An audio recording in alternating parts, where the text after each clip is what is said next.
Hola, bienvenido a nuestro taller de té. En este vídeo vamos a tratar los diferentes tipos de hojas que nos podemos encontrar, detallando algunas de sus características a tener en cuenta. Bien, el té son hojas, pero el tamaño, la manera en que se ha cogido y su tratamiento determinan su calidad. En primer lugar, y esto es básico para todas las variedades de té, si la hoja está entera, empezamos bien. Las hojas rotas bajan el nivel. La excepción a esta norma la encontramos en variedades japonesas como el kukicha, que son solo tallos, y por supuesto el matcha, que es hoja de té molido.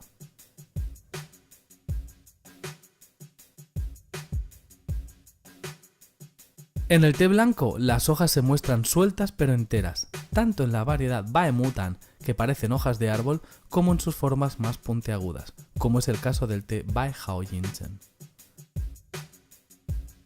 Lo importante en estos tipos de té blanco es el hecho de que tengan las hojas filosas, como peludas.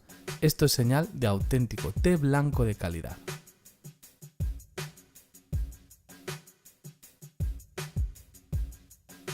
En el té verde, el hecho de que al cogerlo se respeten dos hojas y un tallo es un indicio de calidad en muchas de sus variedades.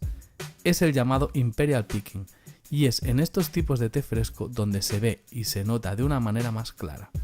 Si nos encontramos Imperial Picking significa que se ha cogido a mano y que la persona que lo ha recogido está experimentada. Aquí podemos encontrarnos tamaños variados, llegando hasta el XXL de la variedad Taiping Hokui.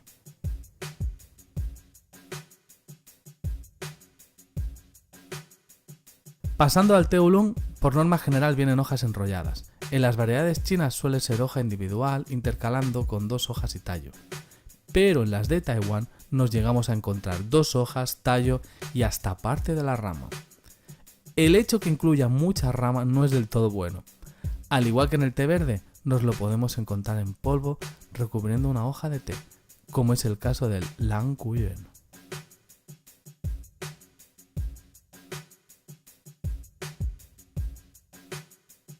En las variedades oolong más verdes, el tamaño importa, y en las más tostadas como Ta Hun Pao, más bien al contrario.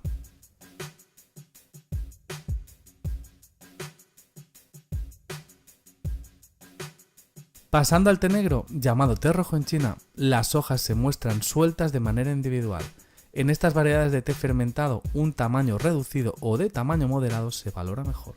Un ejemplo es el té Chen Xiang Xiaocheng, cuyo nombre traducido literalmente es la auténtica pequeña hoja de montaña. Todo esto se aplica también a las variedades de té pu'er.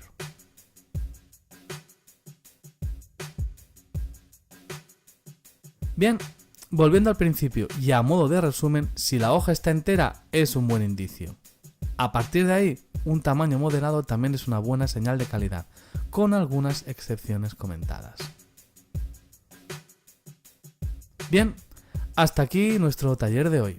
Muchas gracias por tu atención y hasta pronto.